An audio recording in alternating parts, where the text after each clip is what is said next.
When we talk about all the things that are happening around the world in online journalism, it's very hard to pin down just a few people who should be speaking to our students. So what we use this particular setup for is to have a few influencers from around the internet, from various places, come to us and talk about what they're working on and what they've learned, and to share as much of that as possible with all of you. So I'm going to start by telling you about the gentleman sitting nearest to me. He's going to speak first, and then we're going to go down. They'll each speak for 3 to 5 minutes. I'll ask them some questions. We'll take your questions via cell phone or email, and then we will continue the conversation. So Sol Chan is an editor and blogger, and bureau chief is the title he liked of the NY Times City Room blog. How many people here have seen this blog and read this? And there you go. This is something that has had a high impact at the New York Times, and Sol, as many of you know, was famous before he got to the City Room blog, in part because I think he was identified as the guy who had the most bylines in a year at the New York Times. I'm making up the number, but something on the order of 360 bylines in 365 days. Would that be Sol ballpark? Is that correct? No, he denies it all. So. But Sol is going to share some of his lessons from the world of City Room, and then we'll continue on. So please welcome Sol Chan.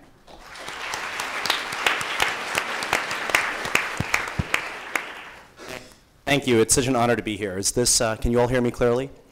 I'll begin by telling a quick story. Last Wednesday, the print editions of newspapers across the United States, as you know, were hard to find as readers bought up copies commemorating the election of Barack Obama. And publishers, including the Times, rushed additional copies into print. We promptly blogged about the shortage of newspapers all around New York City under the headline, "Dead Tree Editions Sell Out, so presses roll again." Meanwhile, the New York Times online store began selling commemorative copies of the paper, and friends of mine at the Times updated their Facebook status to let their networks know that they had extra copies available for free. So in both cases, readers were using the web to find out how to get their hands on a print version of content they had probably already consumed online, such as the media landscape of 2008. For optimists, including some of my newsroom colleagues, the lines outside the Times building of people waiting to buy the newspaper were a positive sign of what's special and irreplaceable about print: its elegance, portability, durability. For skeptics like the website Gawker, the lines were a sign of irreversible decline, even obsolescence. The print edition, once a daily essential, had been reduced to a quadrennial commemorative keepsake, the newspaper as souvenir. I happen to be among the former optimistic group, which believes that print has a future that some of my colleagues sometimes jokingly refer to as the print edition of nytimes.com. But all joking aside, I think the question of print versus digital is no longer really an interesting one. In fact, old dichotomies, article versus blog, text versus multimedia, homepage versus search, seem kind of tired and stale now. The answer in most of these questions is not either or, but rather both. So to give a few examples, I work in a newsroom with Times reporters who are twittering in 140 characters or less, and also investigative journalists whose stories rarely clock in at under 2,000 words. With editors who can make a feature article sing, and editors who can move 800 words to the copy desk in a matter of minutes. And with producers who can rearrange the homepage in seconds, and producers who spend weeks working on audio and video features that could really make you cry.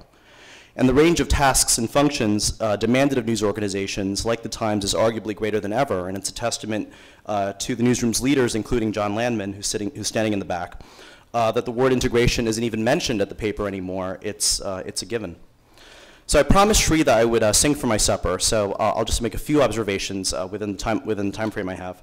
I think one trend I've observed in the last year definitely is the ever greater tendency towards social consumption of news and the relative importance of trust in terms of social networks and networks of communication.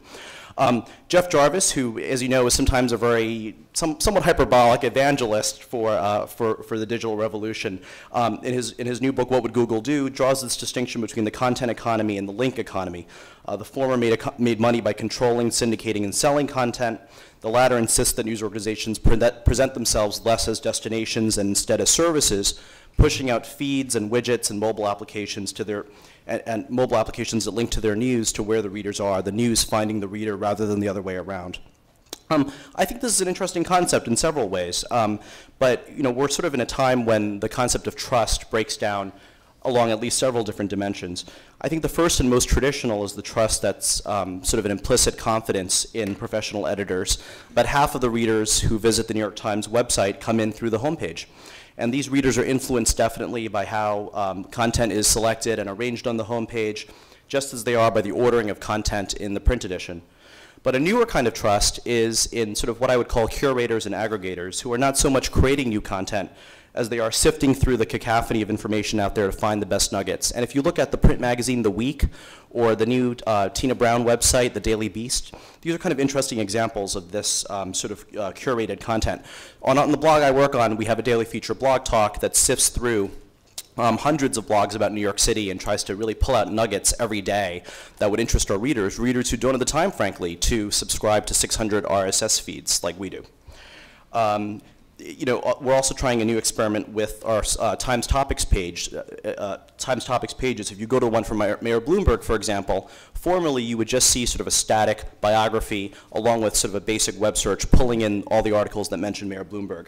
Now you'll see a page that's updated every few days reflecting the latest developments at City Hall, along with a sidebar powered by Blog Runner that actually pulls in content from outside the Times. And so this is the Times website serving as sort of a platform for non-Times content.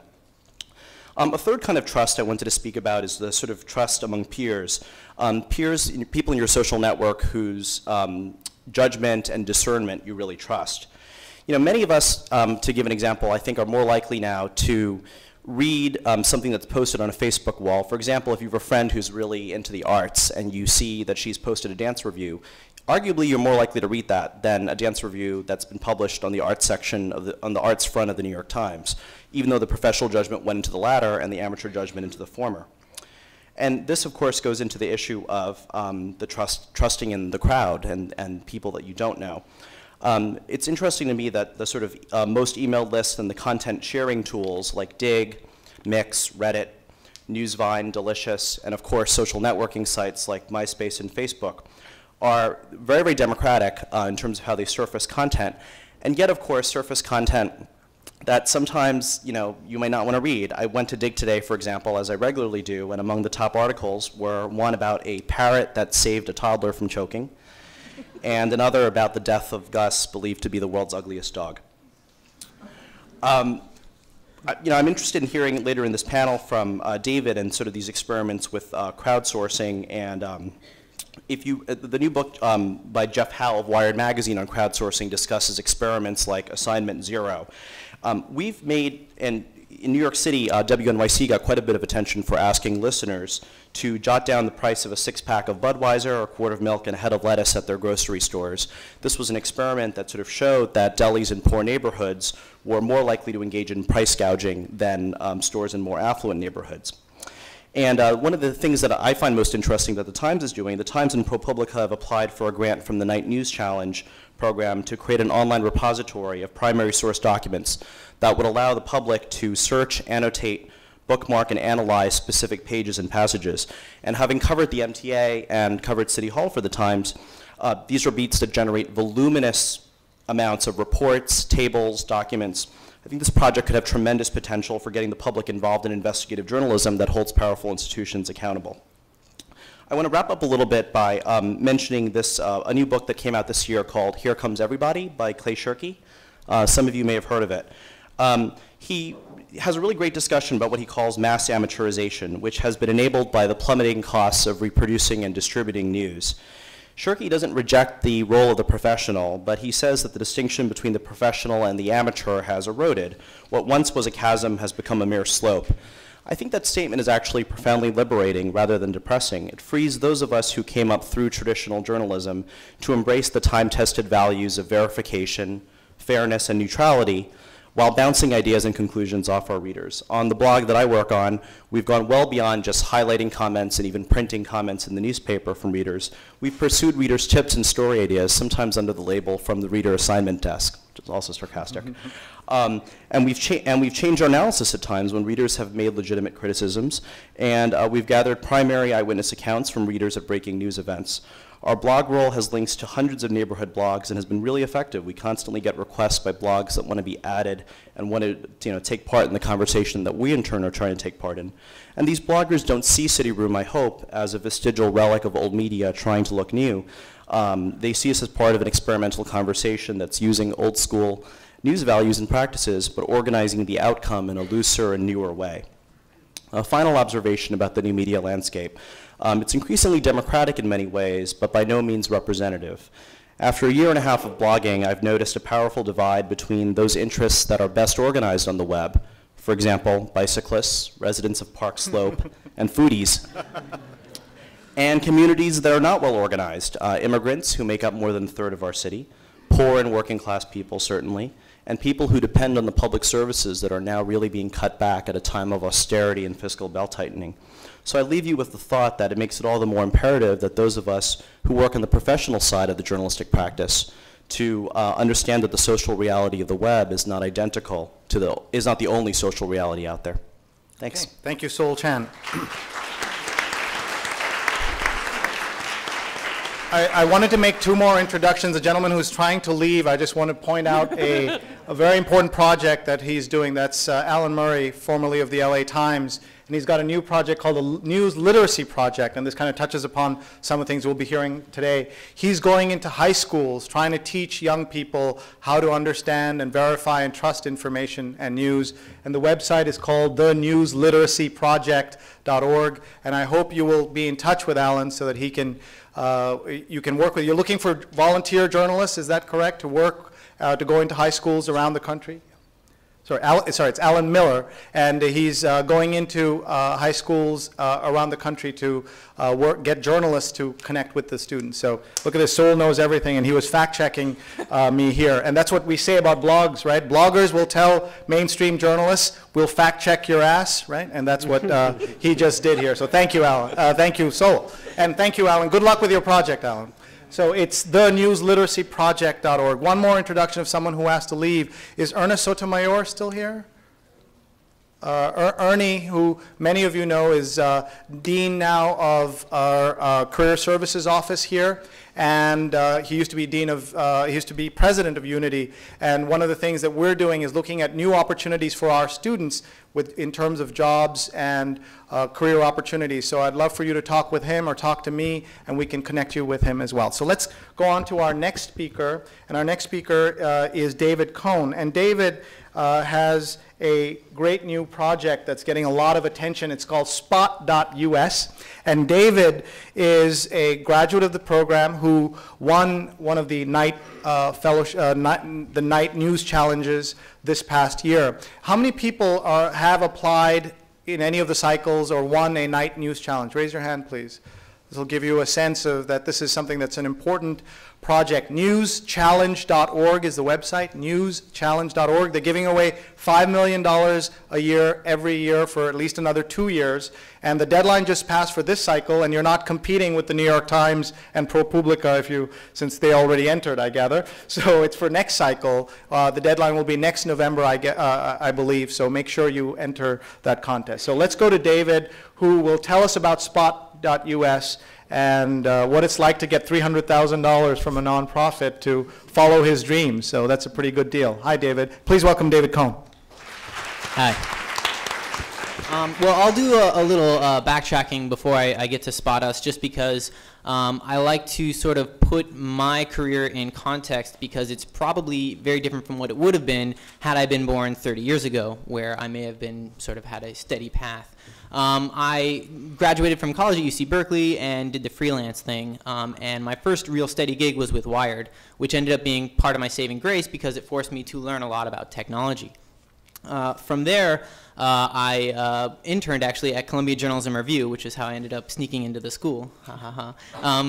And while I was here, I also got into, Sewell called it aggregation or curating. I became very active on a site called dig.com, and that actually got me a job as a professional news recommender, is what I called it. I was hired by Netscape to basically submit links because I was an information junkie, collecting as much as I could and spitting it out, and people eventually started coming to me to see what I was submitting every day. From there, I ended up working for a guy named Jay Rosen, who works at, who's a professor at NYU. Later, I ended up working for Jeff Jarvis at City University of New York. So I like to think that I've played a little bit at all three journalism schools. But the vast majority of my career has actually been in citizen journalism or participatory journalism. And again, as a freelancer or as a contractor. And I think that when I get to sort of the points that I have and what led me to Spot Us is very much coming out of that context. And again, a little bit more background. After working on Assignment Zero, which was mentioned, I was actually the research assistant for Jeff Howe on his book Crowdsourcing. And this is actually where the idea for Spot Us comes from. One of the chapters in this book is called crowdfunding. And in it, I learned about a site called Kiva.org and another site called Donors Choose. Quick background on those. Kiva.org, you give a small donation to someone in a third world country, $20. So someone in a third world country can start up a business, they start up a flower stand, eventually they repay their loans and give it back to the original donor, so they get $20 back to invest in another person in a third world country. Kiva.org circulates $1 million every 10 days. Donors Choose does the same thing. Small micro donations, $10, $20 towards teachers, so you can buy paints for third graders. They raised $8 million last year. The gift economy in America is $300 billion. And while I was researching all this, I was sort of scratching my head wondering, well, why couldn't there be a gift economy for journalism, for local investigative journalism? It's not that different from NPR if you think about it. There is a way to donate towards journalism, but in that kind of site, you're sort of throwing your money over a wall and hoping it lands on journalism that you would have believed in. And there's a fear that perhaps your donation's going towards a $40,000 stapler.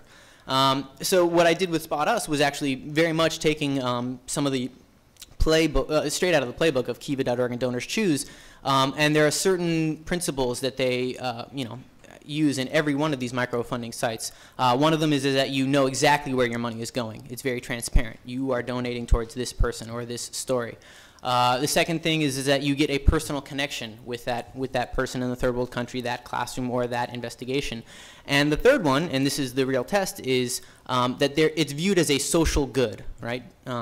Donating to someone in a third world country or donating towards, to a third grade class so that they can go on an educational field trip is very easily argued as a social good. And what I'm trying to find out with Spot Us is if journalism can be viewed as a social good, that people will be willing to make a small tax-deductible donation.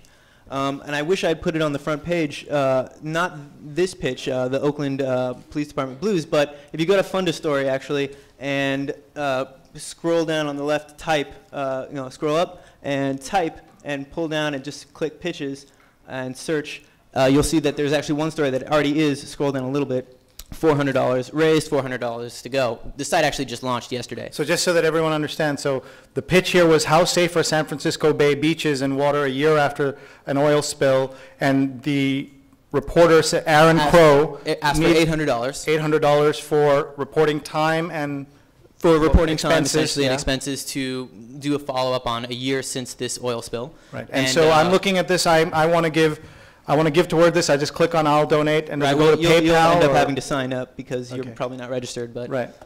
Register. Yeah. But you think about it. What I'm trying to find out or trying to explore is this idea of community-funded reporting, which is the act of distributing the cost of hiring an investigative journalist across a lot of people, right? People here might not be Bill and Melinda Gates. They might not be able to give, $1 million, but they can give $5. Or it's also similar to ProPublica, which I think they got $30 million over 3 years, right, from the Sandler family. And if the Sandler family has a right to give $30 million, then the Smith family has a right to give $30 towards journalism. There just isn't a platform for this. Spot Us is not a news organization, it's a platform. And I'm going to backtrack to some of the sort of principles and that have sort of inspired me that I have in going towards this, and I think it applies to all of any new media project or journalism in general. The first thing, and this is a quote from a woman named Lisa Williams, is that journalism will survive the death of its institutions. So that's sort of the optimistic view, right? Right? So, I very much subscribe to this. I think we often attach journalism to newspapers. Well, if newspapers go down, then journalism will fail and utterly crumble. And I don't buy that one bit. I think actually journalism is doing very well, because this goes to the second principle, is that journalism is a process, not a product.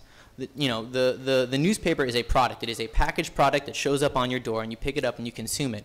But journalism is actually a series of acts that you do. This is actually something that I sort of had a moment when I was sitting in the crowd listening to a guy named Adrian Holovati, who was presenting here, and he went over what journalism is to him, and he says it's a series of acts: collecting information, filtering information, and distributing information.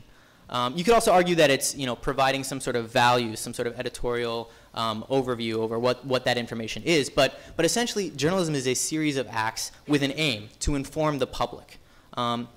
You can do that through a newspaper, but you don't have to. I think journalism will survive the death of its institutions. And here's the pessimistic, or at least the realistic tinge to that. People will always want information. Which is why journalism will survive, but it's going to become, and it already is becoming, a competitive marketplace. And that's partly why I built SpotUs for freelancers, because I very much envision a new media landscape where, because the institutions aren't there that people trust, but as was already discussed, there's new social networks of trust that are building up. An individual can create a network. Imagine if you had 1,000 what are called true fans, right? True fans are, this is defined in a blog post as people that will consume anything you produce, whether you're an artist or a journalist or a video maker. And you create a pitch on SpotUs or any platform. You can do it on your own blog. In fact, there are bloggers who do this. They say, I want to do some reporting, support me. If you have 1,000 true fans, maybe not all of them will support you on that specific pitch, but maybe 100 of them, 10% will say, yeah, that's really good. And they'll give you $50. Well, that's a decent amount of money. And that'll support you for a little bit, and then the next pitch you do, maybe it'll be a different 10% that likes that pitch, right? And you can sort of cycle through this and slowly grow more trust in a larger network. That's the idea, of course. But another thing, and I'm going to go back to Clay Shirky, Here Comes Everybody, which is a fantastic book. And I don't know if this is in the book, but there's 2 stories that he told in a Web 2.0 summit, which I absolutely love. One of them he discusses, we really don't know, and I don't think anybody here can profess to know what's going to happen online. We're at a stage right now where predicting what's happening online or how collaboration works is kind of like predicting the weather. We can sort of say with 20% chance of rain, but we don't really know. It's because it's such a complex system. There are so many things that happen in order for collaboration to really work online, right? Just as the weather system is so complex. We can sort of look around and say these people are collaborating with a wiki over here, these people are blogging about a specific subject over there, but it's too complex to really know what's going on. But we can start to get better and see what does and doesn't work in our predictions. I don't know if this will ever be a perfect science, but we will come up with best practices and principles, new media skill sets and mindsets, as Landman mentioned, that will help us figure out how to better serve the public journalism, which is a process, not necessarily that product. The second story from Clay Shirky, and then I'll sort of cut it because I appreciate the giving back conversation better than me blabbing at you guys. But that's a story about the fact that this is not going to reverse. And maybe it's a moot point. I think a lot of people sort of are past this idea of, well, maybe we can fight new media and hope it disappears, but it won't. And this is the story that Clay Shirky tells. Is it's a guy with his daughter, and they're watching TV, and they're watching a little cartoon, happy little bunnies. And the 4-year-old, she crawls behind the TV and she starts rooting behind the wires. And he hears her scratching around, and he goes, it's kind of a cute little moment. He's thinking that maybe she's looking for a magical door to join the bunnies, the cartoon bunnies. And he says, honey, what are you doing? And she peers out from behind the TV and she says, I'm looking for the mouse. Because for younger people, it's just very natural to live their lives online. She was looking for a mouse to click on the TV, right? And as younger people grow up more and more in tune with this, it's not going to go away. This is how people live their lives. They live it online. So we need to, just recognize that people are going to live their lives more and more online, and how we can better serve them online. So that's it for now. But I think there's a lot of different topics that can come up about Spot Us or new media in general, and I look forward to seeing what everybody else has to say and what you guys have to say. Thank you, David. And I think David Cohn.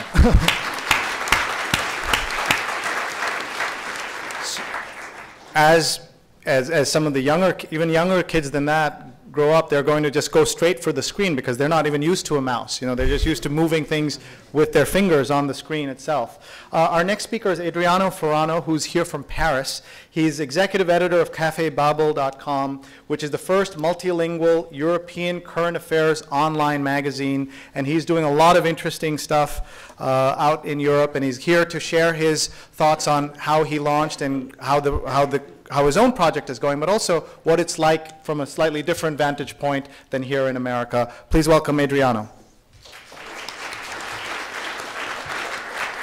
Thank you very much, Sri, for this invitation.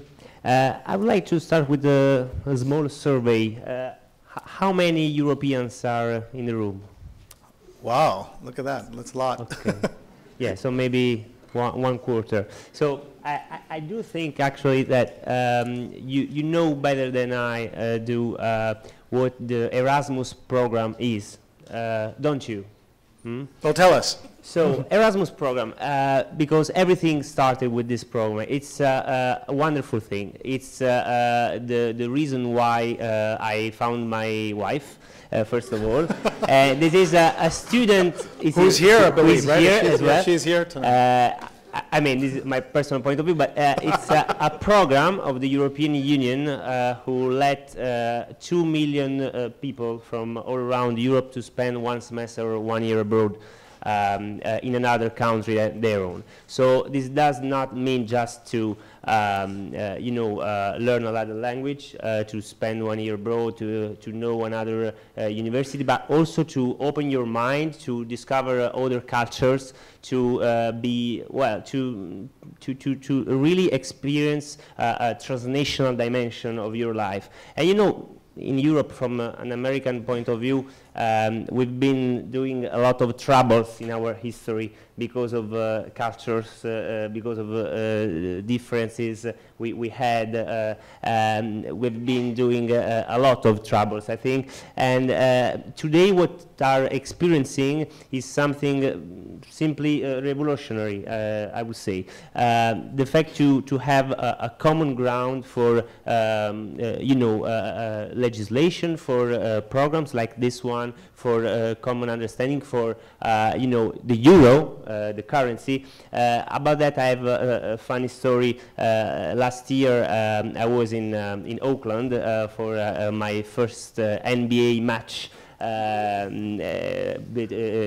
Between the Golden State Warriors and Cleveland Cavaliers, and just before the match, I wanted to eat something, and I decided to eat a pizza. Well, pizza, which is something different from pizza. And I wanted to pay with travel check, and the guy asked me my passport. So he saw the passport and he said, "Italy, is it still a country?" Yeah. Why? Yeah, because I knew that now you have the euro. So, from the point of view of the United States as well, there is something going on the other side of the Atlantic.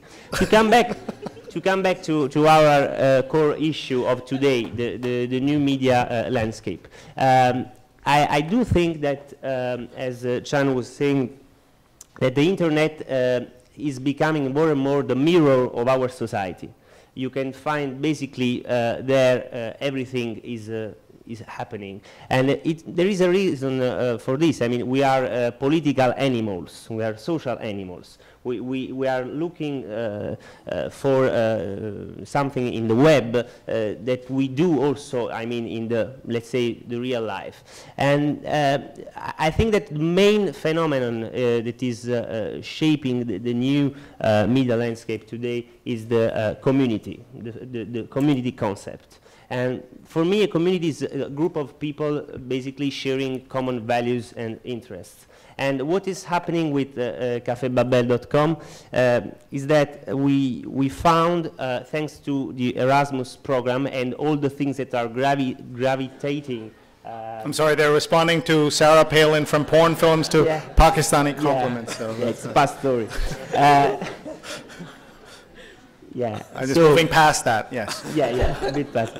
So, you know, I do think that today Europe, I mean, what we are trying to do is to have a transnational media. We do have national media spheres. I mean, Italian medias, French medias, Spanish media, but the fact that today we are sharing so many things and so many interests with the euro currency, with the fact that today more than a half of current legislation in Europe is coming from the European Union, thanks to directives, regulation, etc., makes us, I mean, being in the same boat. But the fact of sharing interest without having common arenas of discussion, without having transnational media, it's true problem of democracy. So I think that, well, it's not a case that here maybe we are 2 out of 5 people of a non-profit, no? I think that, well, it's also now very à la mode to say, yes, we can, right, I mean, a New Deal, no, in the United States.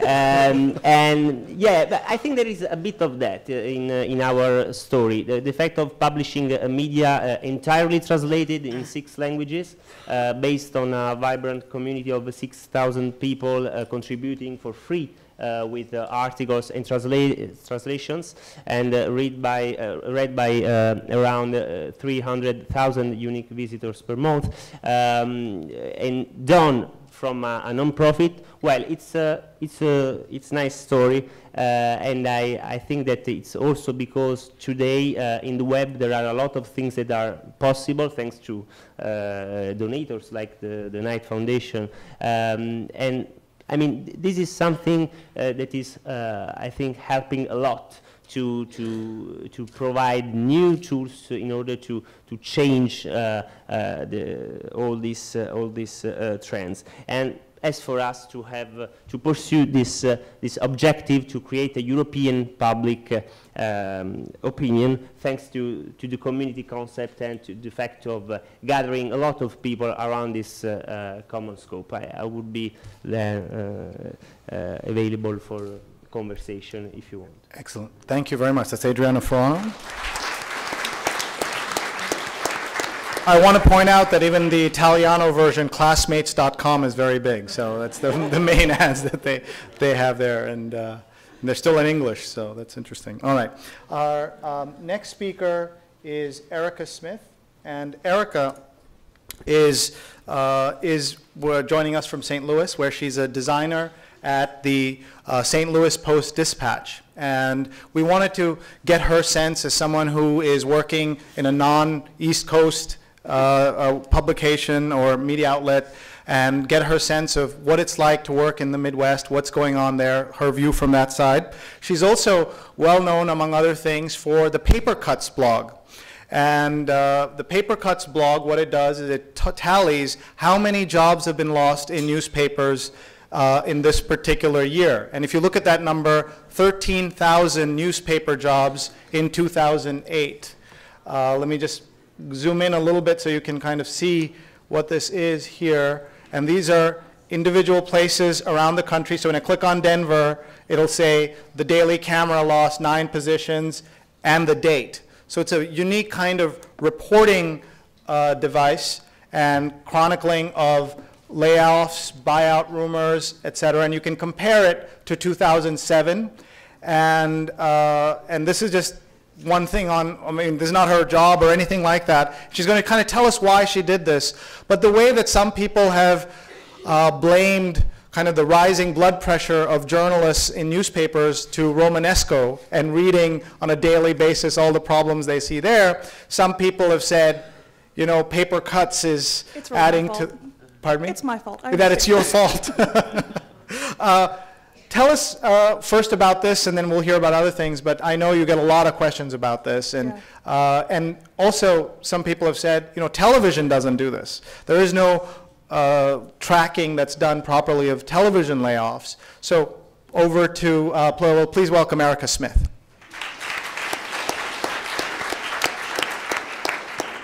Actually, somebody has asked, or a couple people have emailed me and asked if I would do the same thing for TV, and it's so difficult to keep up with this usually, and so depressing, quite honestly. I think I'm here to kind of bring down the room, that I just haven't gotten to it yet. I've looked at it for next year, but I just haven't been able to get to it yet. This basically started as a project a year and a half ago. Editor and publisher ran a little article, it was a special report actually, it wasn't a little article, on what happens when newsrooms start cutting significant amounts of people. And like you said, I work in the Midwest. It wasn't something that we'd really experienced a lot. As you can see if you look at the map, the Midwest still hasn't seen as many layoffs as the coasts have, and there's really kind of a ribbon down the middle that are pretty unaffected, which is kind of strange still. But then when you look at the math, those 13,000 jobs, that's about 41 jobs a day that we lose. And that doesn't include recent announcement by Gannett. They said they're going to lay off about 3,000. It doesn't include the 400 more from Scripps. So, and it doesn't include a lot of them where I just don't know how many layoffs were made.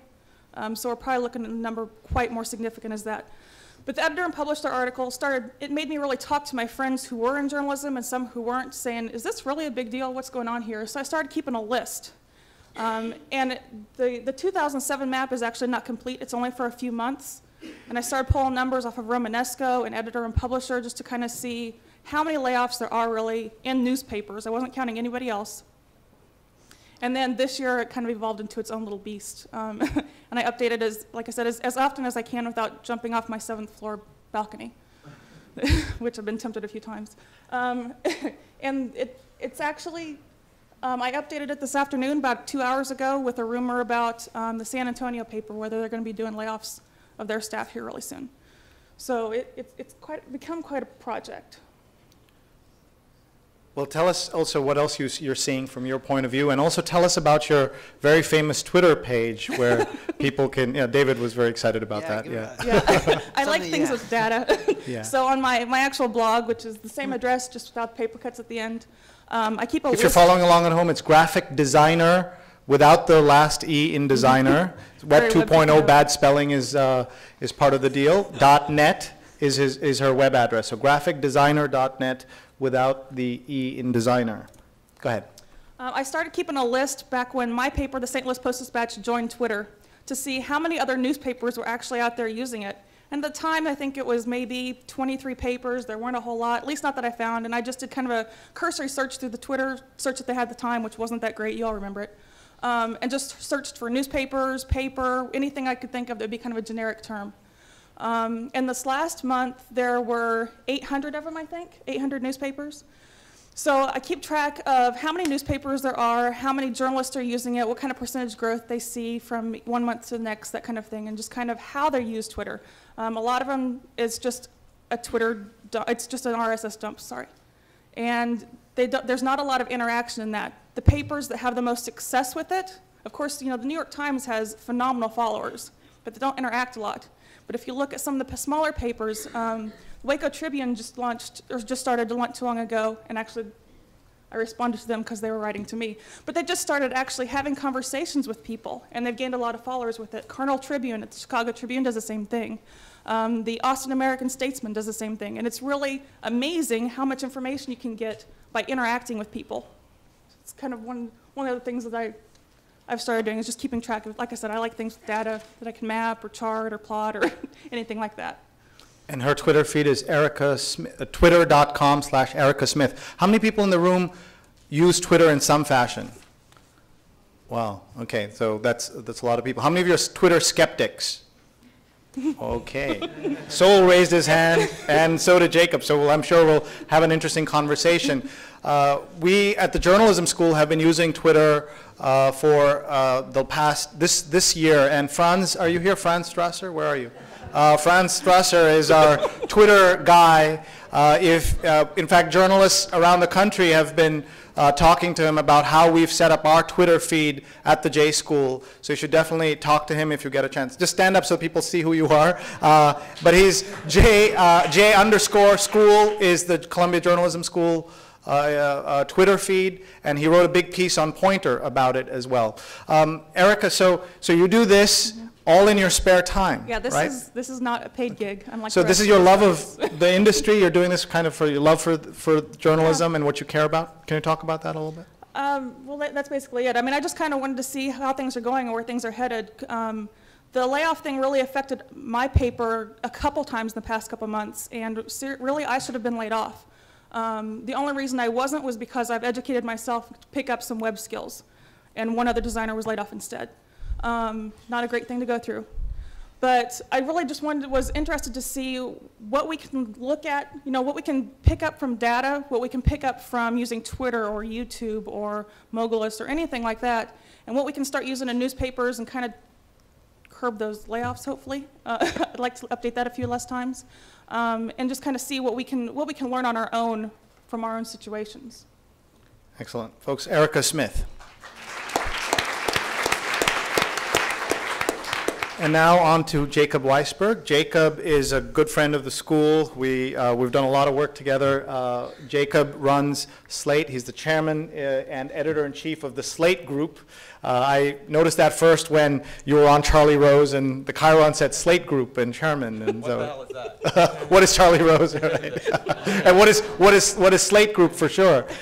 So Slate, as he will tell you, is no longer a single website, but a media empire. And Jacob is someone who has really bridged that gap of being a traditional journalist who continues to do multimedia, not just in the publication and website that he runs, but also in writing constantly in other media, including print, and you're on radio, and a variety of things, including books, and you'll tell us, I hope, about the latest book effort. The book that many of you know about is you were tracking some of the funny things that George Bush was saying, the George Bushisms, but you have something else that maybe you can tell us about as well. I was going to say that revenue stream is coming to a dead end. But I also Well, welcome Jacob Weisberg, Thank folks. you. Thank you, Sri. I always enjoy coming up here to the J School. I recognize a number of familiar faces here from my previous visits to evangelize in favor of new media. I wish we could call it new journalism, but that URL was taken.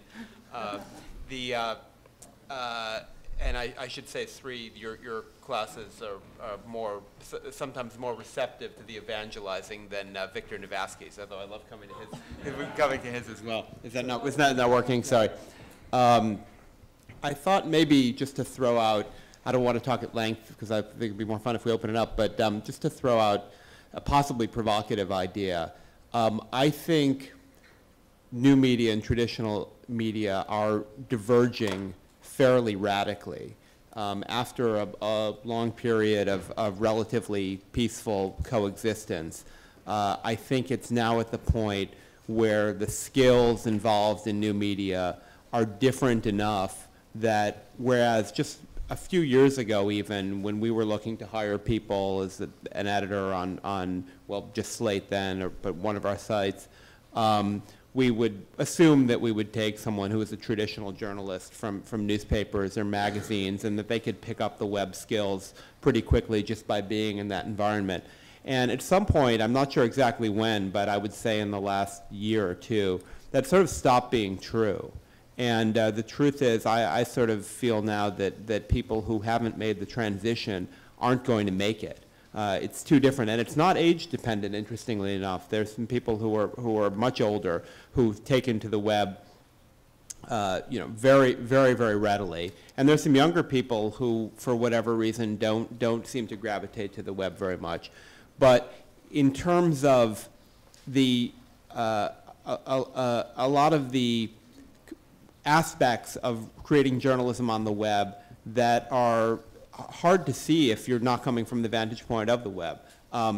The way the tone is different, the way syntax is different, the way you use links, the way you use multimedia, the way you think about tools, the way you understand technology.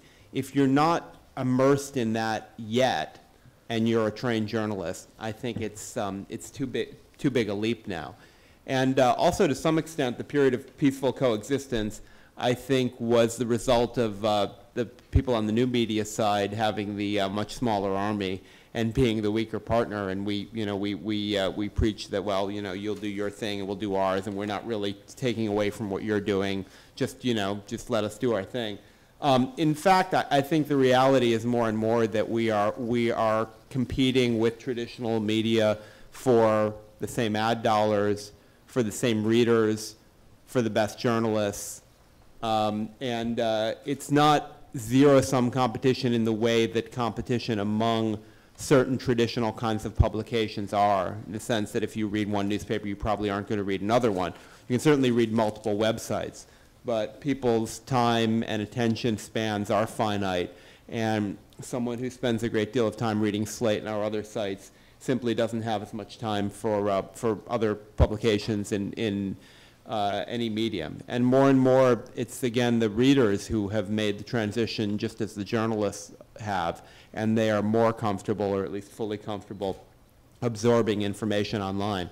I think it's maybe worth talking for a moment about what the economic crisis is going to do here, and I think it's going to accelerate drastically these changes that are underway. I think that the media landscape is going to look very different on the other end of it. And I don't think newspapers are going away. I think some, like the New York Times and the Wall Street Journal and the Washington Post, are probably going to do well in the long term. They have a very tough short term and media term. I don't think magazines are simply going away, but a lot of magazines are going away, and a lot of newspapers are going away, and a lot of both are drastically shrinking. And I think the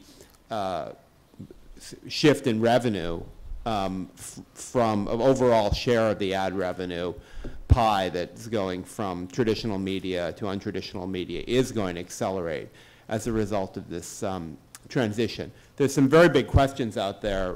One I've been thinking about is print magazines and whether they are more like newspapers or whether they, as they would like to think, sort of fundamentally different because the experience they provide can't be effectively duplicated online. I guess I think I'm probably more in the camp that says I don't think they're exactly like newspapers, but I think they're probably more like newspapers than not, and I think certain categories of magazines are quite like newspapers.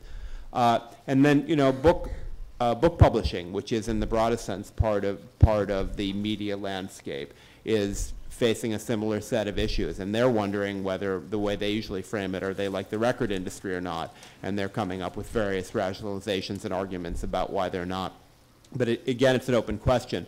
But I think some of these changes, and I think we've seen this very much with newspapers, things that people thought would happen over a very long period of time don't seem to move very much, and then the change accelerates drastically. One of the things that drives, in this case I think the economy is going to drive it forward, but technology and devices can drive it drastically. And of course the iPod is the great example of something that shifted consumer habits in music consumption in a relatively very short period of time very aggressively. And we're still waiting for the iPod of reading. We have a lot of sort of demo device, there's the Kindle. More and more I think the iPod of reading may be the iPod because the iPhone actually is a lot of people are trying to build readers as applications for iPhones and reading. I haven't read a whole book on my iPhone yet, but it's not far off the time when that's going to be not such an unpleasant experience. So I guess to summarize, I don't think it's peaceful coexistence anymore. I think it's more of a conflict model. Do you want to just give us a quick tour of the new stuff that Slate, what is beyond Slate that some of our folks may not know? Here I see, of course, The Root. You want to just talk very quickly, give us a tour? We've just done a redesign of Slate, and it's this pane at the bottom shifts horizontally, which allows us to give graphic promotion to a large. Is it automatic, or you have to click? No, it's user directed. But these are the kinds of conversations I'm sure you had, whether it should be. Oh, absolutely, right, endless. But we're very happy with how it came out. We moved to from flyout menus to drop-down menus, and we now have 3 tabs on the main display promotional space where Andrew Jackson there is. If you click the 1, 2, and 3, you get different stories. And in fact, if you're coming back to the site in the same day, these all change every 24 hours. But if you've already, the first time you come, you get one, and then you get the second, and then you get the third. And then if you come more than that, the cycle starts again. But we have now the Slate Group. The idea of the Slate Group is that we collectively, the people at Slate, had a huge amount of experience creating online journalism, and that we knew what worked online in a way other people didn't, because we'd been doing it for 12 years. They're laughing at the ad over there. Sorry. Bush's IQ is not 130. That's that ad. The Consumer Products Commission should look into that one. We wanted to sort of leverage our wisdom about online journalism to try to create some new magazines, and ultimately to develop a family, a kind of online magazine company, if you will. And sorry. I'm glad you're playing the video. I'm sorry about the ad. Although I'm glad You're glad that I'm playing the Jaguar ad, yes. But the first one we created is called Slate V, which is where we are right now, which is fairly well integrated. It's a separate page, but it functions more as a part of Slate than some of our other sites. And we create one original web video every day of the week with a very small staff. And some of them are derived from Slate features. It's, in some ways, you might see it as a kind of cross between Slate and The Onion. There's a lot of humor in it. I think humor, along with brevity, is a key component of web video. But this is an attempt really to figure out what is the DNA of web video. I think it's as different from film and TV and documentaries as the web journalism is from traditional journalism, but again in subtle ways that people often miss. And this has been a very happy experiment. So I just want to point out that, whereas traditionally we see a lot of ads like the one on the right, you're getting a Jaguar ad on here as well. And people talk about the video being the next frontier for this kind of advertising and interest from sponsors. There's been a healthy appetite for the advertising, which I think unfortunately still takes the form of slightly too long pre-rolls. I don't think, when you're doing a 2 or 3 minute video, that watching 15 seconds is okay, 30 seconds is definitely too long. So the advertising medium is still evolving, which is interesting. But our second launch is called The Root. It's the editor-in-chief is Henry Louis Gates, Jr., who runs the Du Bois Center at Harvard and is leading black intellectual.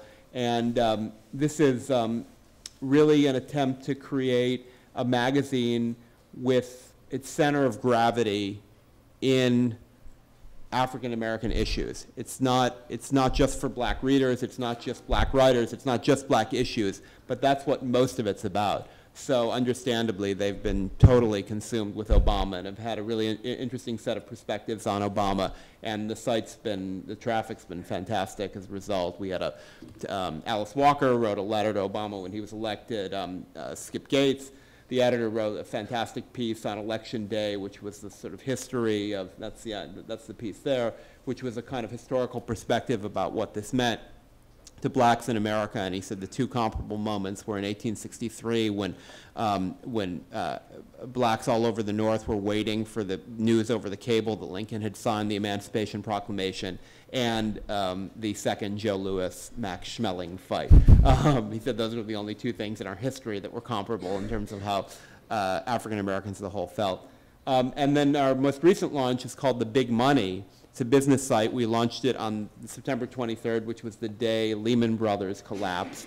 So your timing is good. Yeah, well, it's good from the point of view of journalism. I'm not sure how good it is from the point of view of the advertiser base. But it's, and the editor of that site, I think his remark was he thought we were going canoeing, and instead it's been whitewater rafting. But we've been madly scrambling to cover this story. But that's an attempt really to do for business what Slate does to some extent for business and economics. But if we did as much business as we want to do on that side on Slate, it would unbalance a general interest magazine. And we've recently announced on a blog on Slate that our next launch is going to be a women's site, which is going to be called the Double X.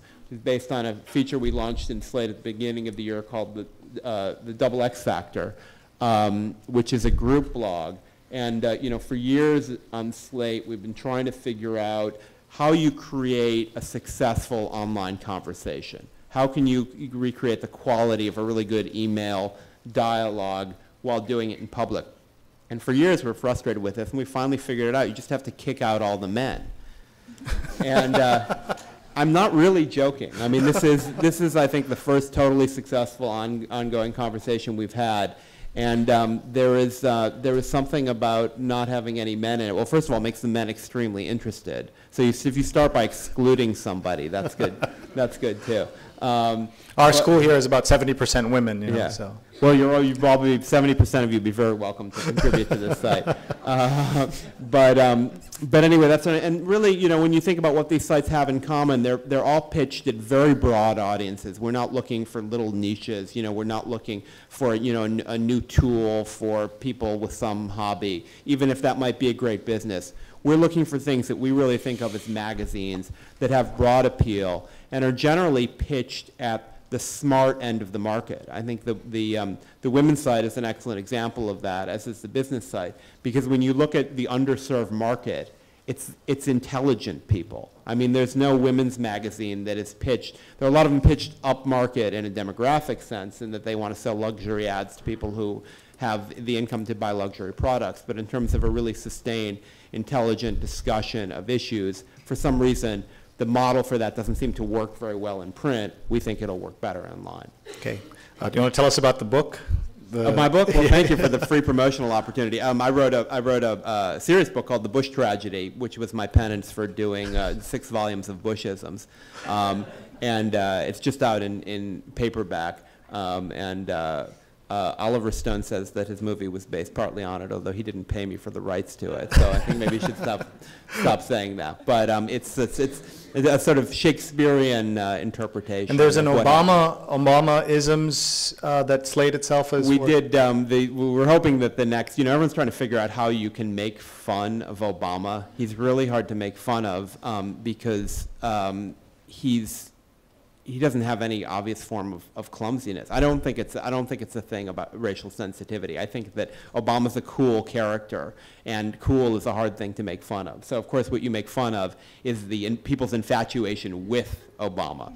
And so this is a collection of all the funny words that people have made up out of Obama's name. And actually one of our, I call these people the journalists of the future. There are people like you who come out of journalism school or college and can write both code and articles.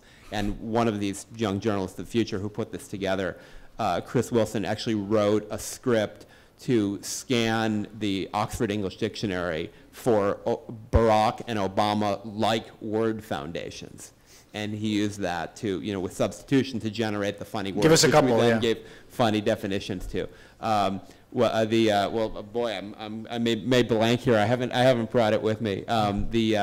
You know, there's sort of, you know, an Obamazon is a you know, female Obama supporter. There was a Obama fuscation. I'm not going to do it justice here. You can go to the site, but anyway, okay. Trust me, they're funny. Jacob Weisberg, ladies and gentlemen. We have plenty of time for questions here, so please start lining up at the microphone if you have a question you want to ask from here. Otherwise, we're getting questions via email and on SMS, and I want to remind you of those addresses if you'd like to use those. So real questions or virtual questions.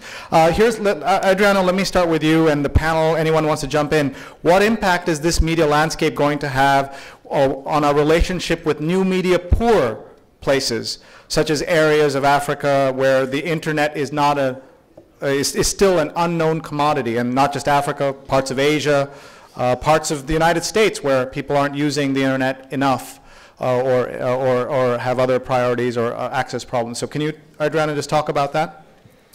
It's a good question for me because I come from the poor region of Naples in Italy. No, well, I think that you know, the internet, of course, is developing a lot in terms of penetration, the penetration rate. There is an interesting website called Internet World Statistics, where you can you know, follow the general statistics, and I'm glad they also included the European Union as such in their statistics, and I think that it depends also on the areas. There is also a very interesting website. I'm making a bit of promotion, but it's Global Voices. I think everyone here knows about it, and it's very interesting website because you can have a synthesis, a sum up of a lot of blogs and blogging all around the world, and I do use it a lot in order to I think it's a good thermometer of the feelings and different conversations that are going on in other parts of the world. And I also think that thanks to this election, there's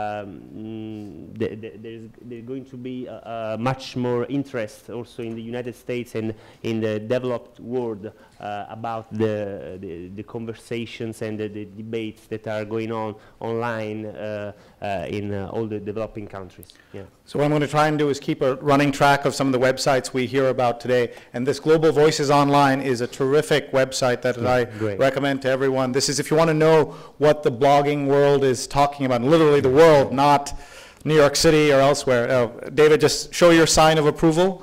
There you go. Voices rocks. In fact, Rebecca McKinnon, if I recall, was on this panel a couple of years ago. Yeah. So Rebecca was one of the major voices at Global Voices. Thank you. Anybody else want to tackle that question? I think we got a good answer. We can move on to questions from the audience. Yes. Yeah. Good evening. Yeah, I was just curious with the obvious impact of the Hispanic media on this previous election. How do you see the Spanish-speaking end of this? I mean, for instance, Slate. Are any of you addressing that growing, the census of 2000 promises to be a shock to the psyche of the American public when they learn that this younger emerging voting population is going to be available. And I think they want to participate in the conversation. Sure. That's a good question. I mean, Sol, we'll start off with you. How do you're trying to cover New York City and a large part of it is Spanish speaking. Talk about what you do. Okay. Hi. Okay. What happened? Yeah, it's a really good question. I would actually broaden it to discuss sort of ethnic media and sort of immigrant communities generally, because New York City is 38% foreign-born, and it's definitely very underrepresented. I sort of hinted at that in my discussion. I don't quite know an easy way around it. One of the very small examples I can give, we really had a sort of a discussion on our blog whether to publish comments that weren't in English. And I sort of made the argument that we pretty much have people on the staff who speak every language, and so, I mean, we can find a Polish speaker to read comments in Polish, but it got to a real discussion of resources. We definitely look at other websites that are not in English, but we could do a better job, I'm sure. And the New York Times famously, when they did a big China story, ran a Chinese language version of that when they did an investigative story about pollution. And Russia too, Russian We've language. run substantial translations now in Arabic, Chinese, and Russian of major investigative pieces, and then used, I think, LiveJournal to have readers in those countries, blog and comment in their native languages. And then what was pretty cool was having translations of the best comments back into English to really sort of spark a transnational dialogue, and I thought that was a very effective way of doing it. Alberto Verjulius Bush, who runs El Diario La Prensa, one of the big newspapers here in New York, he talks about how, for the first time ever, they ran an editorial endorsing one of the candidates, in this case Barack Obama, and they translated it into English. So Spanish newspaper translating into English, and they got so much attention as a result of that, which is very interesting. Any thoughts on that? And since he asked about Slate? Well, I'm very interested in what Adriana does here, and I'd love, I think the idea of using volunteers to basically translate the same thing in multiple languages, and that it is, and how does it, I mean, sorry to turn the question into a question, but I think it's a great thing to have these multiple versions available. How does that get sorted out? How do you make sure things get translated, or who decides who translates what? Well, it's interesting because a lot of people ask us for the magic recipe of what we do. Everything started with the word of mouth, in the sense that people are very committed. They believe, again, there are a lot of values here that are shared.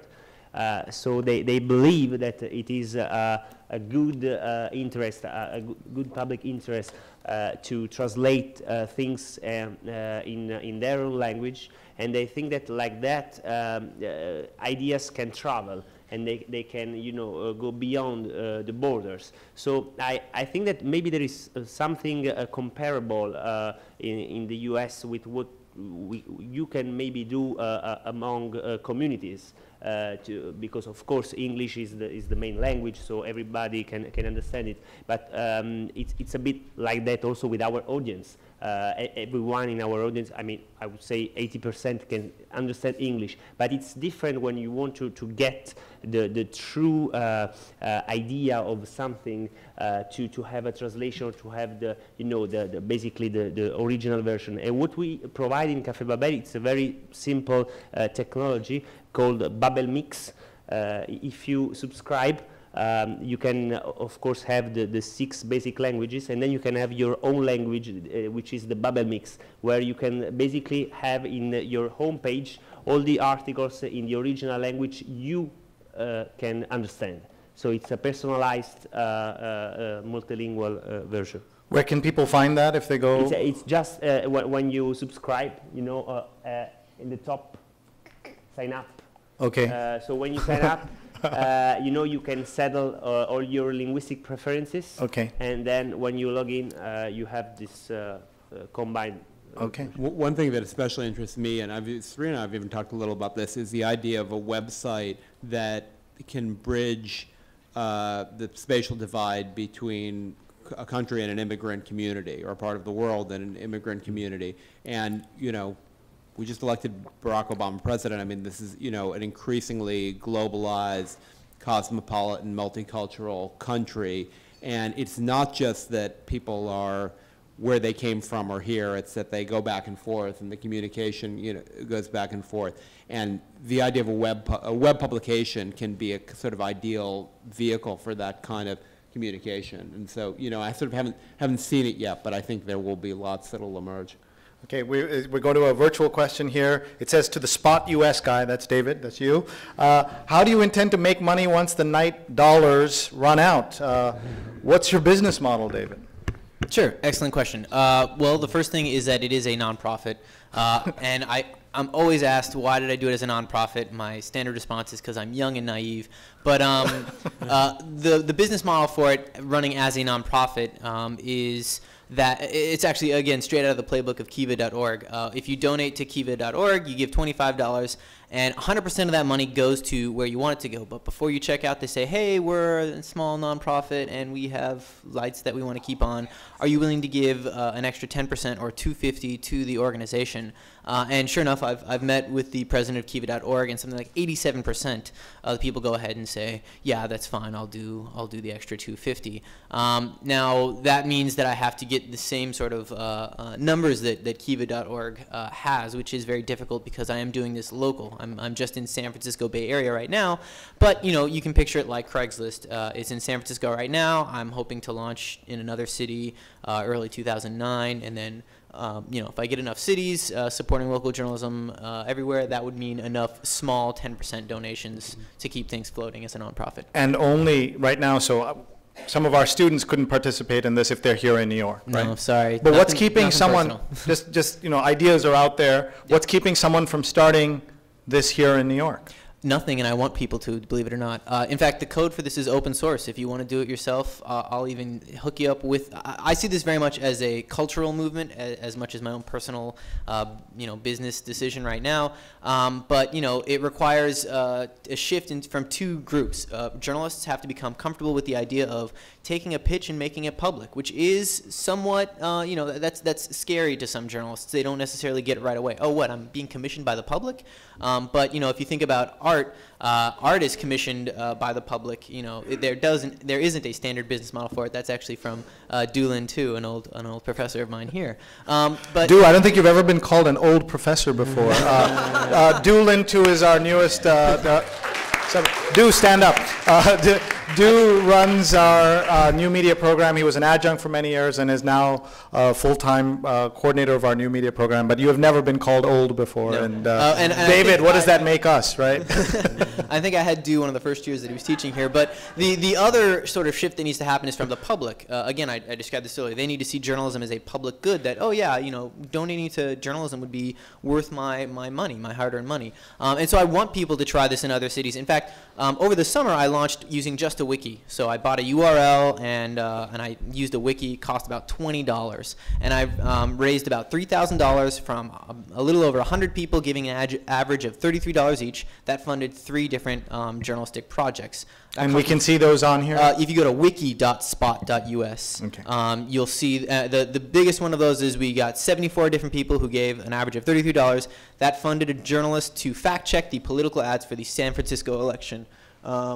Anyways, so it's not hard to do this. I don't have any, you know, super magic. And again, the code for the sort of hardcore tech is open source, and I would encourage someone to try it in New York. I would love that. Okay, so that's where you're hearing that mindset question that you've got to be open and Yeah. do things a little differently. Yeah. I was just saying, David, why would I trust the journalist on your site enough to give them money to do a story? I mean, when you call the site up here, the first story there says, you know, it's well known that the Oakland Police Department are liars. I mean, that's, you know, to me, that's, that's ideology, not journalism. If you read more and you scroll a little bit down, you'll see that one of the things they have to put in is, scroll a little bit more down, qualifications. They also have a profile. They fill out the profile, give work samples, work history. In fact, let me just tell people, so those who can't see from the back, it says for the past 8 years, I've reported for the LA Times, Reuters, Red Herring, California Journal. In 2005, I won an award for enterprise reporting, etc. Well, let me backtrack a little bit. I didn't explain fully how the site works because it also works with news organizations. So the finished content we'll give away for free to news organizations to republish, or if they want exclusive rights, they have to refund the original donors. 50% or more. Any extra proceeds go back to the original donors who get money to then invest in a second story. So, but let me go back to the what ifs, because I always get the what ifs questions and I love them, and I think that they're actually good because it reminds me of what concerns people on every end. And one of the concerns I always get is, well, who the hell are these journalists, and how can I trust them? And the second one is always, well, what if the money influences the journalism? So I'll raise them and I'll answer them real quick, and we can go back and forth if you want, but I guarantee it won't be solved in this conversation, because it never is, because what ifs never end. But my first response is you also can't see there's a video, and that video was actually put up 2 hours, that pitch was made 2 hours ago, and so the journalist hasn't made a video, but I emailed him and said make a video. So the journalist sits at a screen. If you look at any of the other pitches, there's a video of the journalist saying, here's who I am, here's my experience, here's the story that I want to do, here's how I see the story, yada, yada, yada. People make their own decisions. It's not at all dissimilar from Digg, which is a huge success. On Digg, you submit stories you submit links to stories that you liked, and if it gets enough digs, it goes to the front page, gets a lot of traffic. On Spot Us, you submit stories that you want to see happen, and if it gets enough digs, or in this case, votes with money, then it happens, and it already has a built-in audience. So news organizations have an interest in repaying those people, getting the audience, and then you can monetize it with your ads. The second thing is that we do limit how much any one person can donate. So one person can't donate 100% towards a story. You do need a group of people to make any story happen. So a group of people have to look at this video, decide for themselves that this is worth their hard-earned money.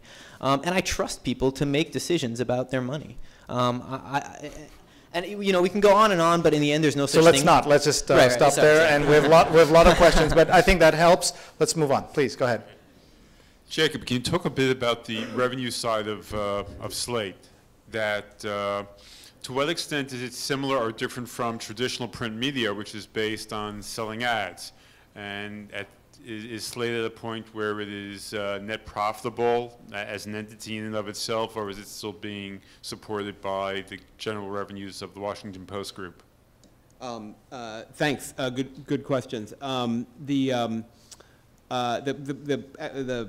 economic logic of Slate when we started it 12 years ago, it was that without the fixed cost in print, you could produce high-quality journalism for much less, and essentially all of the money, all of the revenue ends up on the page because the key costs are just hiring staff and paying for freelance journalism. And that's been borne out. I can't actually talk about whether we're profitable. I'm told by our lawyers because of Sarbanes-Oxley. So I usually simply say our business is doing very well. But I think it's fair to say that Slate is regarded as a successful business, and we're certainly starting these other sites on that basis and starting things that we think can be good businesses. It's just a lot cheaper. The cost of starting a magazine, of running a magazine, is just vastly lower when you do it online. Almost all of the revenue does come from advertising, and that was something we experimented with early on. At one point, we had a paid model, and starting in '97, we sold subscriptions for $20 a year. And we got a decent number of them for that stage in the development of the web, but I think we decided that we didn't know how, at that point, how we were going to make money. And if you had a free model, you would find out while having a large audience, and if you had a paid model, you would find out maybe while having a much smaller audience. So we've been very dedicated to the free model ever since, but it does carry the risk that your advertising revenue is basically the whole ball game, and a lot of people are now arguing that display advertising on the web, which is principally what we sell, is not growing as fast. Maybe it stopped growing. There can be a shift away from that. This can change. So it's our model at the moment. Okay, we have a couple of questions for Erica, if you could share the microphone over there. Yes, absolutely. Erica, can you tell us if you also track hiring online, and why you don't? If you don't, why not make it a kind of more positive thing, help everyone's, as I keep saying, temperature of journalism? And another question, you chose to track the Twitter folks. Yeah. What about sites like Tumblr, FriendFeed, and other microblog sites? Give me time and I'll get to those. Okay. Twitter I found was just kind of the one that everybody was gravitating to at first, so that's what I started with. As for hiring, I've thought about trying to track those things, but I found that even when I started trying to make a list, I would find jobs that were posted and never filled. And so it was hard to find out if there was a job that was actually there and actually filled, or if there was a job that was posted and then all of a sudden disappeared when times got a little tougher, that kind of thing. So that's why I've kind of stuck to just the layoffs, not the hiring side. Okay. Which of the micro sites would you recommend that everybody here should know and use? Or the social networking sites, would you say Facebook and obviously Twitter? Mm-hmm. If you had to pick one or two, people don't have time for even two of them, but there are so many others. You just heard a series of them. Can you just give us maybe one more? If you're going to do one more, I would say FriendFeed, because you can combine a lot and get a lot out of FriendFeed right there. If nothing else, you can pick up what your friends are saying on Twitter, or what they're saying on Facebook, or anywhere else, and it all combines it. You can see what their friends are saying. It's a great news source. Okay, thank you. This question is for Jacob. I noticed you talked about your websites as magazines and talked about the Slate Group as being an online magazine company, whereas I think the conventional wisdom would probably call Slate a blog. Do you think blog is a misnomer for a site like Slate? I know it sort of comes out of online diary, that's the etymology of the term. And what do you see as the divide between blog and magazine? Can you also repeat that? Or I don't know if everybody was able to hear it. Yeah, the question is, why do I call Slate a magazine and not a blog, and what's the difference, basically? We have blogs on Slate. In fact, I think Kaus Files, which we've had for a long time, was probably the first general interest blog that anybody read. We think of it as a magazine because of the kind of journalism we do, the way we package it, the way we present it. I think, it's an analogy, much in the way that 60 Minutes calls itself a news magazine. But I think from the point of view of the magazine business, they would do well to free themselves to some extent with the strong identification of the form factor. I think what a magazine, if you take a slightly more abstract approach to it, means what the content is like, not whether it's printed and stapled. So. And what do you think? I think everyone knows about the New Yorker. Yeah. model that they just announced. I think $39 a year you get a digital subscription. Do you have any thoughts on that? Or There are a lot of people, you know, sort of trying to, companies trying to figure out what's the mix that will maximize revenues and let them work on multiple platforms. I certainly have no solution to that. I mean, the Wall Street Journal's played with it, the Financial Times has played with it among newspapers. I'm grateful for this, our one big advantage, which is we only do one thing. We only do online, and everything we do is national. And so we don't have to worry about these issues about a local audience, a national audience, a print audience, an online audience. The tricky part is that online and print, as I was saying earlier, are so different. They're becoming so different.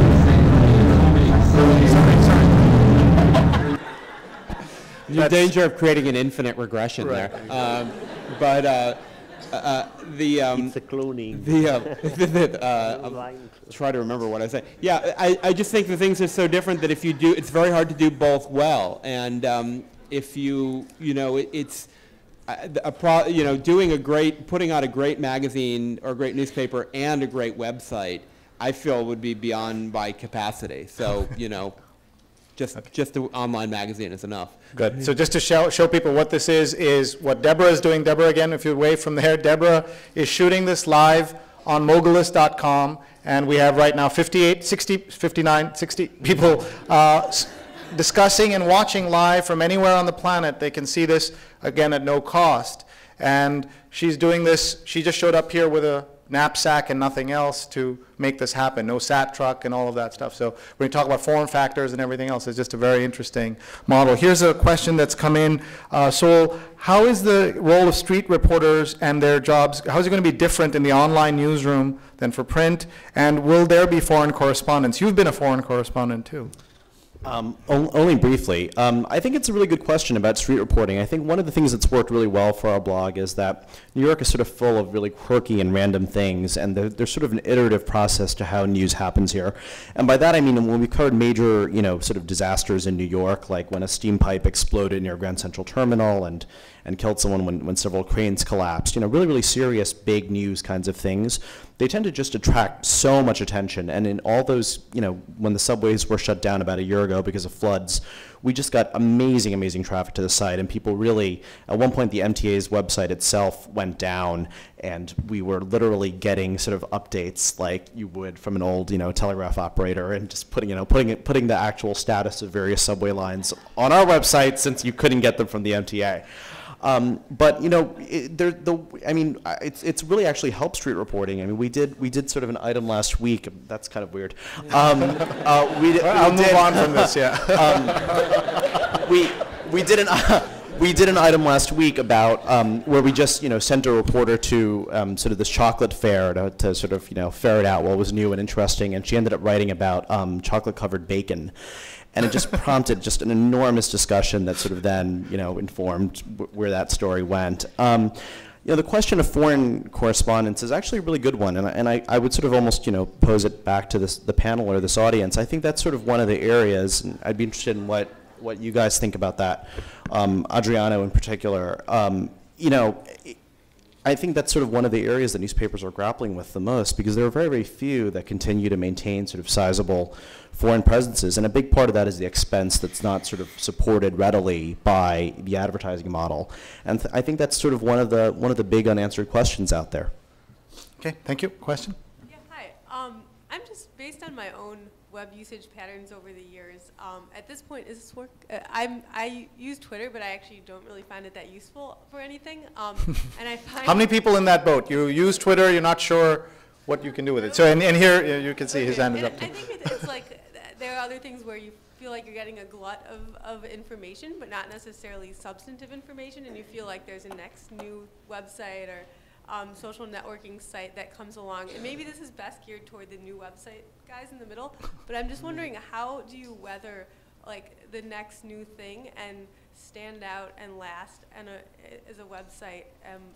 And like, is it good content? I mean, because for me that's still really important, but I don't know what you guys think. Okay, so the question is, with things like Twitter, she uses it but doesn't find it that useful. What if you've got a new website? How do you make sure that you stay and you have that kind of staying power the way I guess Facebook has, but Friendster is not in the US, things like that. So let's have Erica talk first, and then David, I think you have a thought on that as well.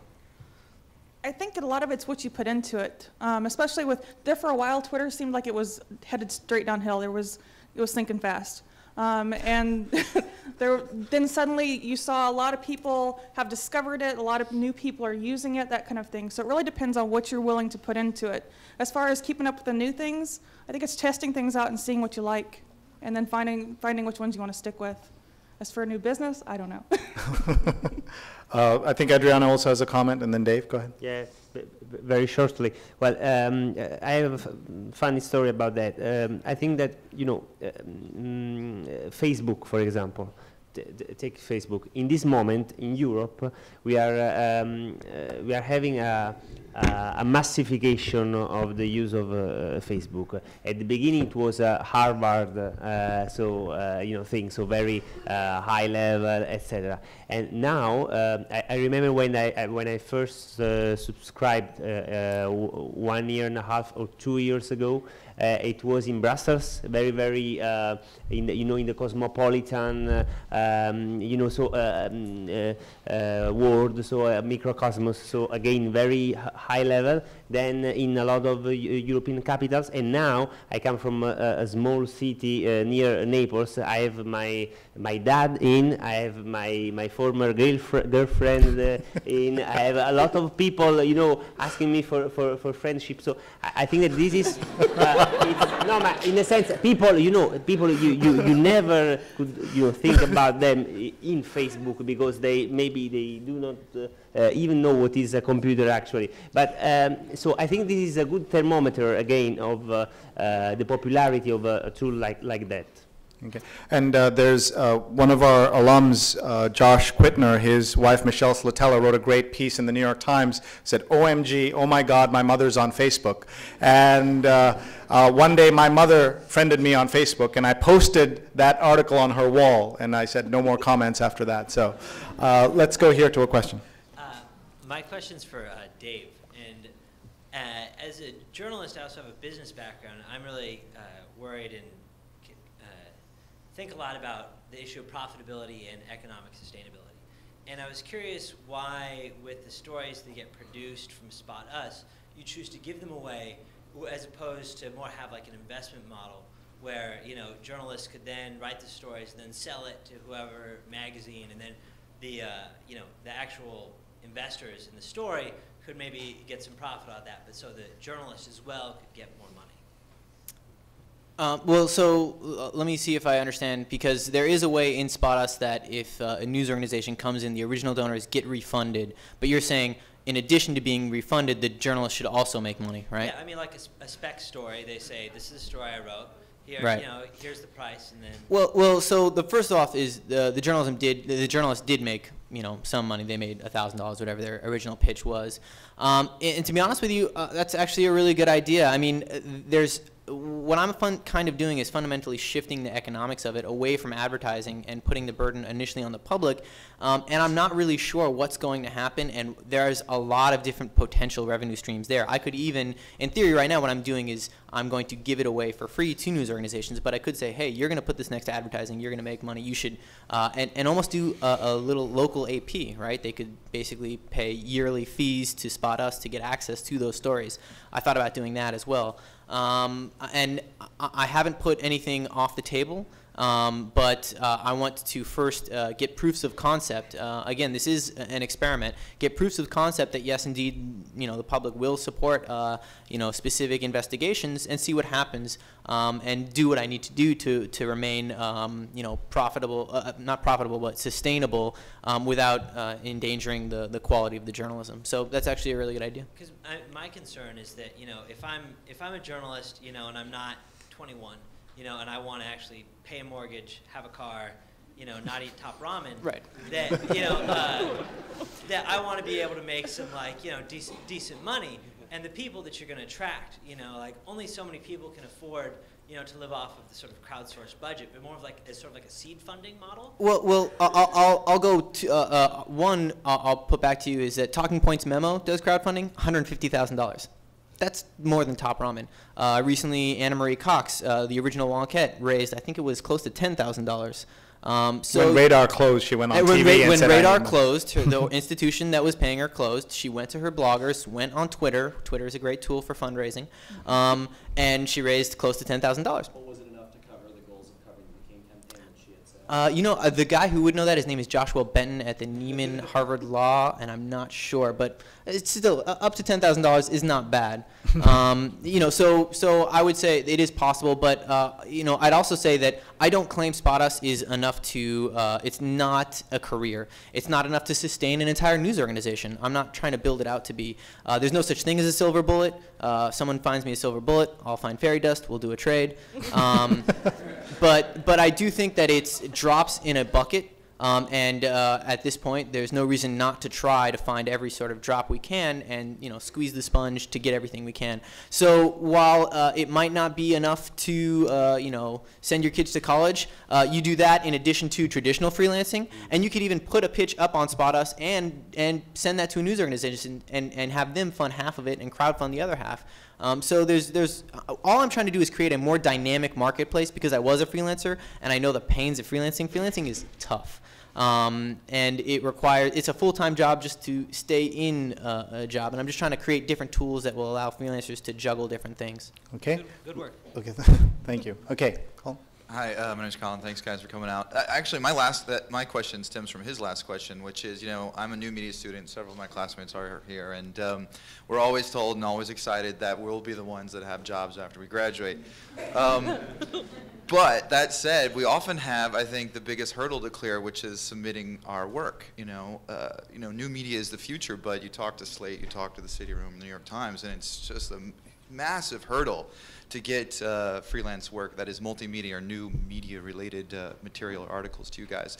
I was hoping that you could talk a little bit about, do you accept freelance work from us, and if so, what could we do to make that more successful? Okay, what I'm going to do is, if we can, we'll just take the last question here, and then I'll ask each of you to give us a final thought incorporating these questions. So we'll take one more question. Greg, you're also going to ask a question?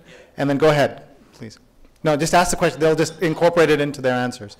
There's a reception waiting after this for the people in the audience, so. So I just want to say that technology doesn't work, because I tried to text my questions, but it didn't go through. The American cell phone system is not very good. Yeah. So my question is, unlike print, where it takes millions to launch a new title, and Web 2.0, how should new websites approach securing funding? Should they look for investors, business loans, friends and family? Or does a lot of money really matter, since the web, is it more of a level playing field when you're competing with existing publications who are moving or expanding to the web? Okay, that is a first. I think someone tried to text a question and is reading the text message out to an audience. I think that's first. Let's take the final question, and then we'll ask all three of them together. Okay, and my question's quite a good one to end on. Even if you say so yourself, Greg, yes. Yes. We teach confidence here, folks. I'm a new media student also, by the way, so that's where the confidence comes from.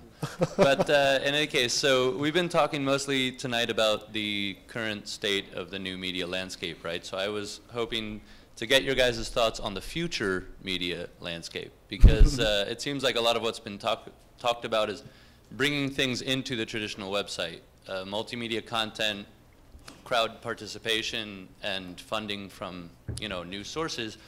But I wonder, I would just like to get your thoughts on how long do you think that'll last? Is it just a stopover point on the way to something even more like having things on mobile devices or interactive television where your remote control is actually your mouse? I mean, like, okay. What does the future beyond that look like? Okay, so you're asked to prognosticate. So just a final thought from each of you, and I'll start with you, Jacob, and we'll go in this direction. So any of the following: do you accept freelance pitches? What format should they be in? Any thoughts on funding of new content ideas? And then what might some of these things look like that you're willing to share in front of all these people around the world? So. Yeah, well, actually, I think these questions do go together in a way, because one of the great things about journalism on the web is that the barriers to entry have largely come down, and I think that's true both in terms of, if you're talking about submitting an article to Slate, I think it is a little different from the New York Times because they have more of a guild model than we do. But you know, we think of ourselves as a talent magnet and a talent farm, and we have, you know, given assignments to people who've never published before, and you know, our movie critic was a blogger who we found and hired, and you can start doing it on your own, and basically the talent is all that matters. But on the web, you can, if you're really good and you're really interesting, you can build an audience on your own. And I think that in terms of starting a website, to go to this question and coming up with an idea, you know, yes, if you want to conceive something on a very big scale, you can try to get, you know, venture capital or bank loans or whatever. But I think the better model, at least for something on the scale that people coming out of journalism school will be doing it, is, you know, making your first independent film, which you kind of, you know, scrimp and save and put on your credit card, but you get up a bit, you know, you get a basic version of it done. And then if it's good, you can grow it from there. But things don't have to be heavily capitalized, and that's another way in which the wall has come down. Okay, thank you. That's Jacob Weisberg, everybody. Erica Smith. I would have to agree with the kind of the movie analogy. I mean, there's a lot of great potential right now for multimedia and new media, and there's a lot of people who are working in newsrooms who just don't know how to do it. So if nothing else, you can at least make those connections in the newsroom. I mean, if you send stuff to my boss, I know he would love to see it. I can get you his Twitter address and his email address after this if you'd like. But there's just a lot of projects that I know that we would like to do. We don't have the time, we're strapped. But hey, if we can find somebody bright and sharp who already knows how to do it, then I'm willing to bet we might be willing to go out on that limb. And I hope I'm not speaking out of turn for my employer. But the other thing is for the future, where we're heading, I'm not really sure. I mean, I don't think we can stand to go through another 13, 15, 18,000 layoffs again next year. So there's going to have to be some smarter minds than mine that come up with a business model that's going to work and keep working for all of us. All right, Erica Smith. Adriano from Cafe Bubble. Yeah. So just 2 points. First of all, about business models and fundings.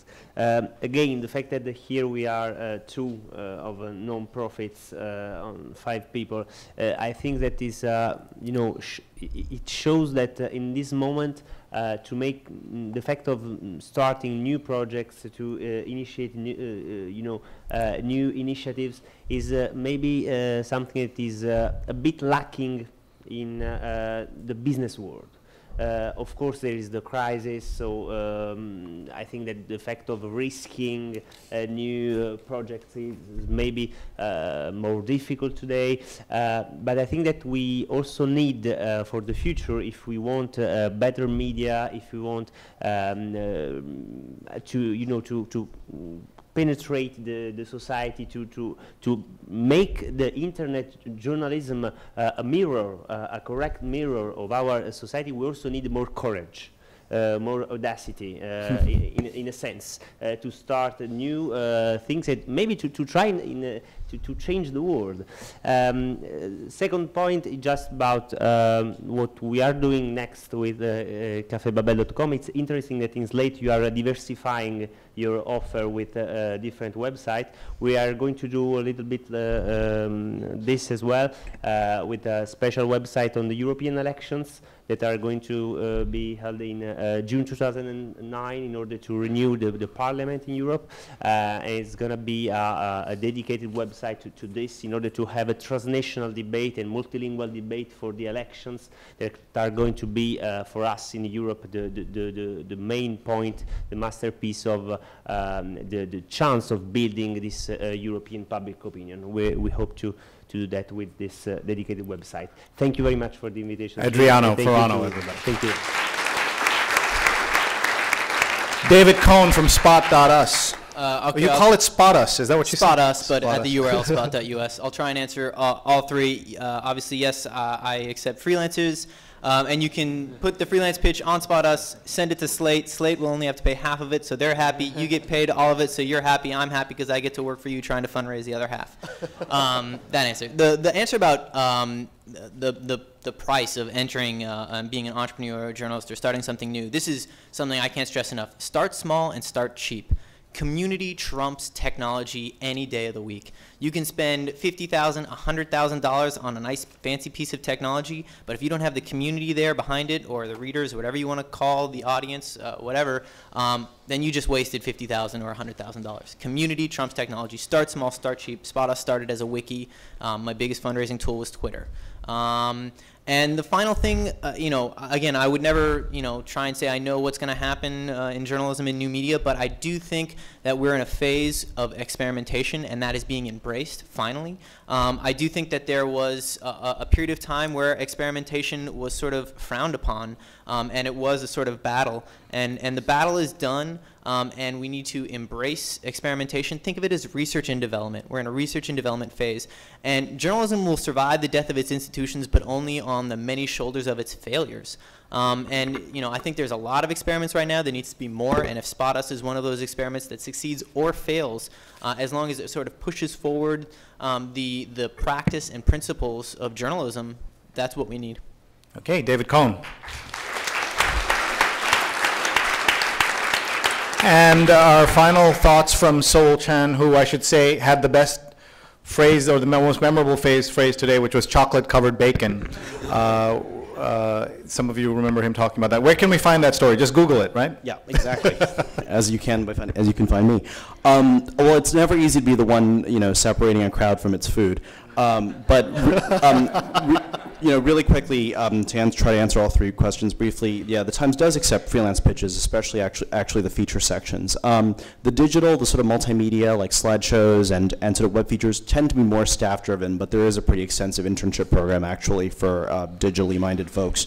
I've never started a website, but having started a blog, it's not an independent business. I'm not responsible for the revenue end, thank God. But I can say that certainly starting a successful or semi-successful community involves really sort of basic regularity of publication, reliability of information, and perhaps most of all sort of an honesty and openness with one's readers. And I think accepting feedback and criticism and sort of incorporating that into how you change your blog is really key to getting it off to a strong foundation. And then finally, I have no clue what the future parameters of the new media landscape will look like. But one of the things I find, sort of most intriguing is this, idea that we've all become, feeds in some way, whether through RSS or Twitter, and how those feeds get sort of channeled, and whether they'll amount to anything more than sharing information about our meals and recreational habits remains to be seen. But I think we're moving to a world where everyone is a feed of information somehow or another. Okay, Sol Chan, ladies and gentlemen.